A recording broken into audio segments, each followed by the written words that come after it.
ఈ రాష్ట్రంలో 2019 నుంచి 24 వరకు ఉన్నటువంటి ప్రభుత్వము సువర్ణ అక్షరాలతో లిఖించదగినటువంటి ప్రభుత్వం. ఎందుకంటే జగన్మోహన్ రెడ్డి గారు తన పాదయాత్రలోనే అధికారంలోకి ఏ రకంగా రావాలి, అధికారంలోకి వస్తే ఏ రకంగా ఆంధ్రప్రదేశ్ని పరిపాలించాలి అని చెప్పని ఒక స్థిరమైనటువంటి అభిప్రాయంతో, ఒక ఆలోచనతో, ఒక సంకల్పంతో ఆయన పాదయాత్ర చేశారు. ఆ పాదయాత్రలో వచ్చినటువంటి అంశాలన్నింటినీ కూడా, మార్పులన్నింటినీ కూడా పరిపాలనలోకి ఆయన అధికారంలోకి వచ్చిన వెనువెంటనే ఒక చారిత్రాత్మకమైనటువంటి తీర్పు ఇచ్చారు ఆంధ్రప్రదేశ్ ప్రజలు. 2019లో 151 సీట్లు, 22 పార్లమెంటు సీట్లు ఇచ్చి బ్రహ్మాండంగా పరిపాలించమనంటే ఒక స్థిరమైనటువంటి, సుస్థిరమైనటువంటి పరిపాలనని ఆంధ్రప్రదేశ్లో జగన్మోహన్ రెడ్డి గారి నాయకత్వంలో అందించడం జరిగింది. ఏ విధంగా ఆయన కలగన్నాడో ఆ కళల్ని సాకారం చేసి, ఆ కళల్ని వాస్తవ రూపంలోకి తీసుకొచ్చినటువంటి వ్యక్తి ఒకే ఒక్కడు ఎవరంటే అది జగన్మోహన్ రెడ్డి గారు. తన నవరత్నాల్ని నేను అధికారంలోకి వస్తే ఈ పని చేస్తాను అని చెప్పని ఒక మేనిఫెస్టో పెట్టి, ఒక ఎజెండా పెట్టి ప్రజలు ఓటు వేసిన తర్వాత తూచా తప్పకుండా 100% అమలు చేసినటువంటి ఎజెండాను అమలు చేసినటువంటి వ్యక్తి జగన్మోహన్ రెడ్డి గారు. తన పరిపాలన ఈ 5 సంవత్సరాలు ఈ విధంగా చేయబోతాను అని చెప్పారు, అదే చేసి చూపించారు. మొట్టమొదటిలోనే ఇచ్చినటువంటి హామీల్ని, అమ్మఒడి కానీ, ఆసరా కానీ, చేయూత కానీ, లేకపోతే రకరకాలైనటువంటి టైం ప్రకారం చరిత్రలో ఎక్కడా కూడా లేదు. ప్రతి నెలలో ఏ తారీఖున ఈ రాష్ట్రంలో ఏ కార్యక్రమము అమలు జరుగుతుంది అని చెప్పని ఒక క్యాలెండర్ ఇచ్చినటువంటి ప్రభుత్వం ఏదంటే అది జగన్మోహన్ రెడ్డి గారి ప్రభుత్వమే. ఎవరైనా సరే చరిత్రలో ఎవరైనా సరే ఆ విధంగా చేశారా? చేసి చెప్పారా? అది చేసినటువంటి వ్యక్తి జగన్మోహన్ రెడ్డి గారు. ఫలానా తారీఖున జనవరి 9వ తారీఖున అంటే ఖచ్చితంగా ఆ రోజు ఒక కార్యక్రమం ప్రజల ముందు పెట్టి ప్రజల అకౌంట్లో డబ్బులేసి, ఎందుకంటే మా 5 సంవత్సరాల పరిపాలనలో 2.5 సంవత్సరాల పాటు కరోనాతో ఇబ్బందులు పడ్డా, ఆంధ్ర రాష్ట్ర ప్రజలందరూ కూడా ఇబ్బందులు పడ్డారు. కరోనాతో, ప్రాణభయంతో, ఇల్లు గడవక రోడ్ల మీద ఉండేటటువంటి కూలీలు కానీ, చిన్న వాళ్ళు కానీ, లేకపోతే ఉద్యోగస్తులు కానీ, దేవాలయాల్లో అర్చకులు కానీ, ఇలా రకరకాల సెక్షన్స్ అన్నీ కూడా ఆ కరోనా సందర్భంలో ఇబ్బంది పడితే అందరినీ నేనున్నాను అని చెప్పండి ఒక వ్యక్తి ఇన్ని వేల మందిని, ఇన్ని లక్షల మందిని ఆదుకున్నటువంటి ప్రభుత్వం ఏదంటే జగన్మోహన్ రెడ్డి గారు 5 సంవత్సరాల కాలం నేనున్నాను అని చెప్పని ఒక భరోసానిచ్చి, ఒక ధైర్యాన్నిచ్చి, ఎక్కడా కూడా ఎటువంటి ఇబ్బంది లేకుండా అనుకున్నటువంటి సమయానికి నిధుల్ని జమ చేసి, నగదుని బదిలీ చేసి, ఈరోజు భారతదేశమే కాదు యావత్ ప్రపంచం అంతా కూడా ఏం చెప్తుందంటే పేదవారి చేతిలో లేకపోతే ప్రజల చేతిలో నగదు ఉంటేనే ఆ రాష్ట్రం కానీ, ఆ సమాజం కానీ, ఆ ప్రజానికం కానీ ముందడుగు పడుతుంది అని చెప్పిన ఏదైతే ఆర్థిక సిద్ధాంతాన్ని చెబుతున్నారో ఆ సిద్ధాంతాన్ని తూచా తప్పకుండా అమలు చేశారు. ఆర్థిక, రాజకీయ, సామాజిక సిద్ధాంతాన్ని ఆంధ్రప్రదేశ్లో 5 సంవత్సరాల పాటు అమలు చేసినటువంటి వ్యక్తి జగన్మోహన్ రెడ్డి గారు. ఎందుకని ఎవరికి ఆలోచన రాలేదు?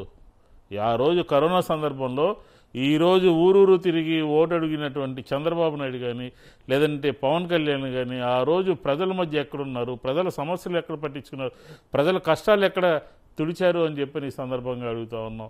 ఒకే ఒక వ్యక్తి నేనున్నాను అని చెప్పని ఈ రాష్ట్ర ప్రజలందరికీ కూడా 2,50,000 కోట్ల రూపాయల నిధులు డైరెక్ట్గా డీబీటీ ద్వారా ఒక సమూలమైనటువంటి సంస్కరణలు, ఆర్థిక సంస్కరణలు, ఆర్థికంగా బలోపేతం చేసేటటువంటి చర్యలు చదువులో కానీ, చేయూతలో కానీ, ఆసరాలో కానీ, అమ్మఒడిలో కానీ, ఇట్లాగా ఒక ప్రణాళికాబద్ధంగా అందరూ చదువుకోవాలి, అందరూ పెద్ద పెద్ద చదువులు చదవాలని కలగన్నాడు.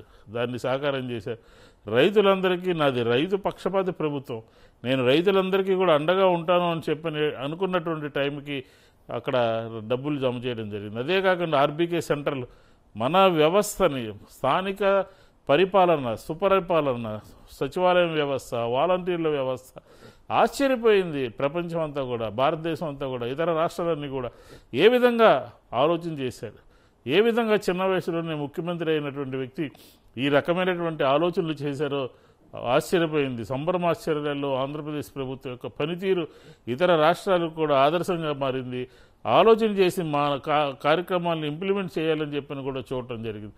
దానికి ఒకటేనంటే మాట మీద నిలబడటము, ప్రజలకు ఇచ్చినటువంటి కార్యక్రమాలను నెరవేర్చడము, సామాజిక సమీకరణలు. చూడండి, తన క్యాబినెట్లో ఈ రాష్ట్రంలో ఉన్నటువంటి అన్ని కులాలకు సంబంధించినటువంటి సామాజిక న్యాయాన్ని పాటిస్తూ ఆ 5 సంవత్సరాల్లో 7-8 సార్లు ఎన్నికలు జరిగితే ప్రజలు ఎక్కడా కూడా వెన్నుతిరిగి చూడలా, ఆలోచన చేయలే.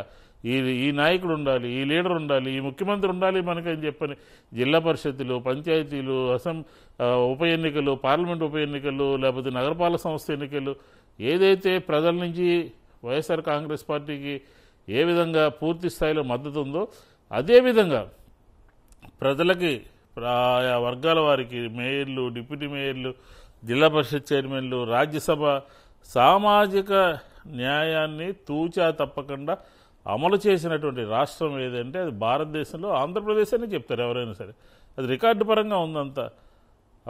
ఎవరైనా సరే నాడు నేడు అని ఆలోచన చేయాలని చూసారా? గత ప్రభుత్వంలో చంద్రబాబు ఏమైనా ఆలోచించారా? గత ప్రభుత్వంలో ఉన్నటువంటి ముఖ్యమంత్రులు ఎవరైనా ఆలోచించారా?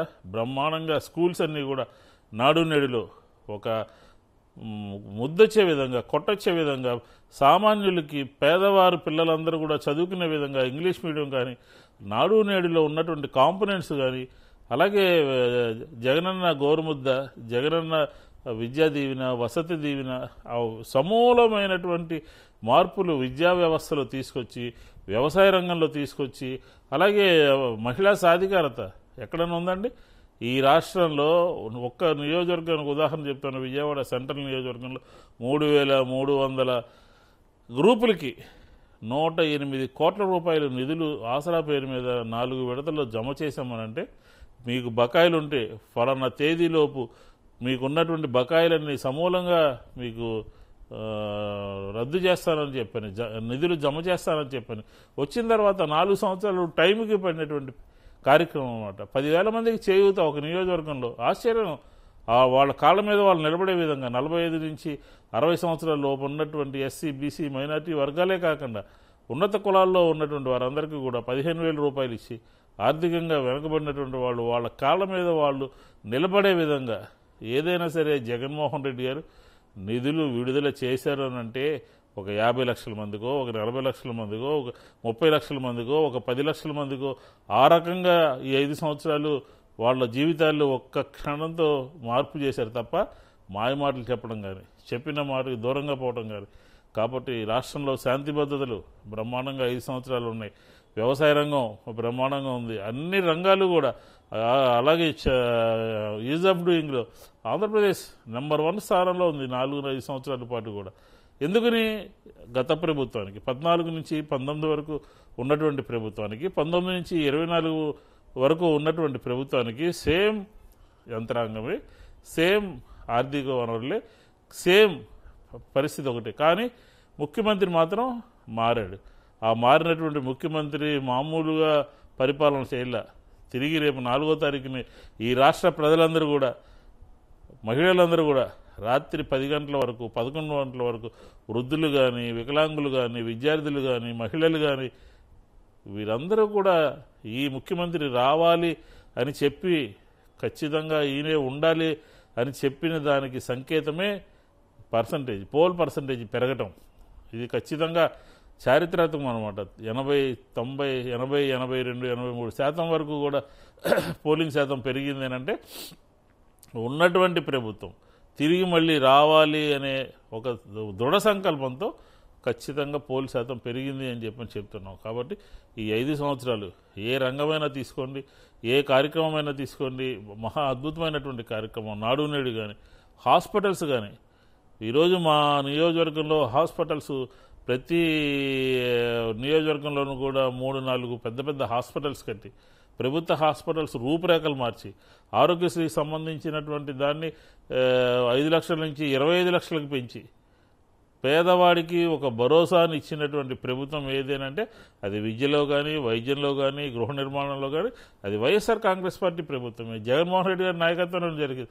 గతంలో ఏదైనా జరిగినాయా అని ఒకసారి మనం ఆలోచిస్తే 0, ఏమీ జరగల. జరిగినటువంటిది ఈ ప్రభుత్వ హయాంలో ఈ జగన్మోహన్ రెడ్డి గారి నాయకత్వంలో.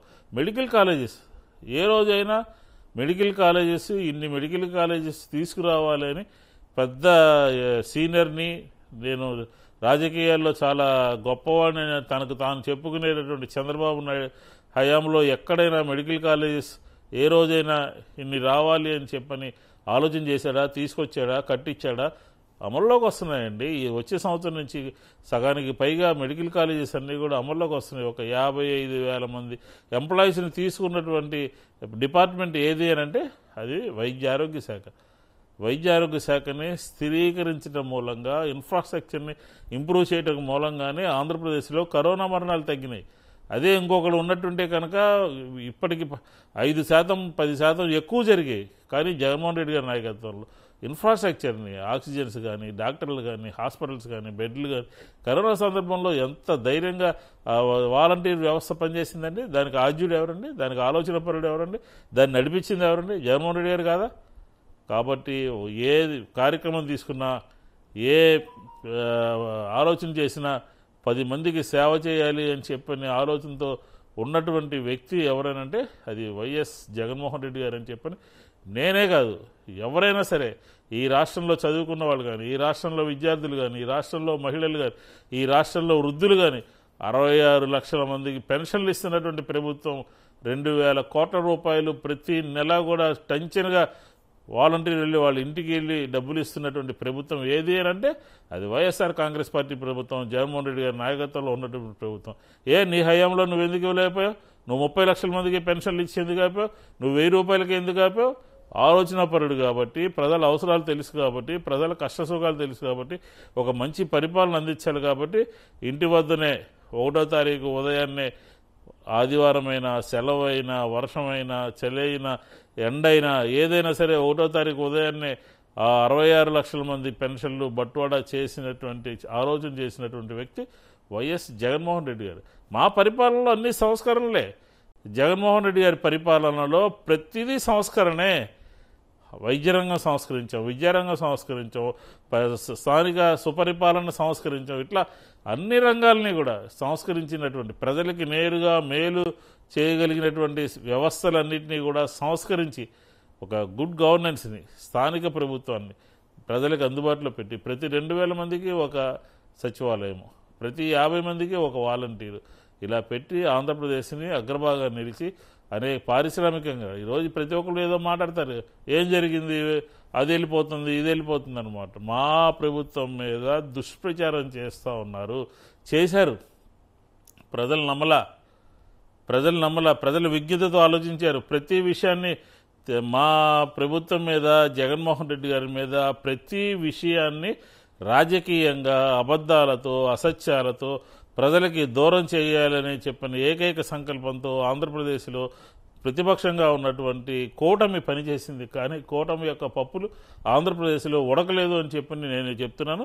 అది రేపు 4వ తారీఖున బ్రహ్మాండమైనటువంటి రిజల్ట్స్ ప్రజలు తీర్పు ఇవ్వబోతున్నారు. ఆంధ్రప్రదేశ్ ప్రజలందరికీ కూడా ఒక మంచి ప్రభుత్వాన్ని, ఈ ప్రభుత్వం 5 సంవత్సరాల్లో ఏ విధంగా ఏ సంస్కరణలతో ఎటువంటి అవినీతి లేకుండా, ఎటువంటి మధ్యవర్తుల ప్రమేయం లేకుండా ఆంధ్రప్రదేశ్లో తీసుకురావడం జరిగిందో దానికన్నా ఇంకా మెరుగైనటువంటి, ఇంకా మేలైనటువంటి ప్రభుత్వాన్ని రాబోయే 5 సంవత్సరాల్లో సంస్కరించి నూతన సంస్కరణలతో ఆంధ్రప్రదేశ్ ప్రజలకి రాబోయే ప్రభుత్వం బ్రహ్మాండంగా పనిచేసే విధంగా ఉండబోతోంది అని చెప్పి ఈ సందర్భంగా తెలియజేస్తాను.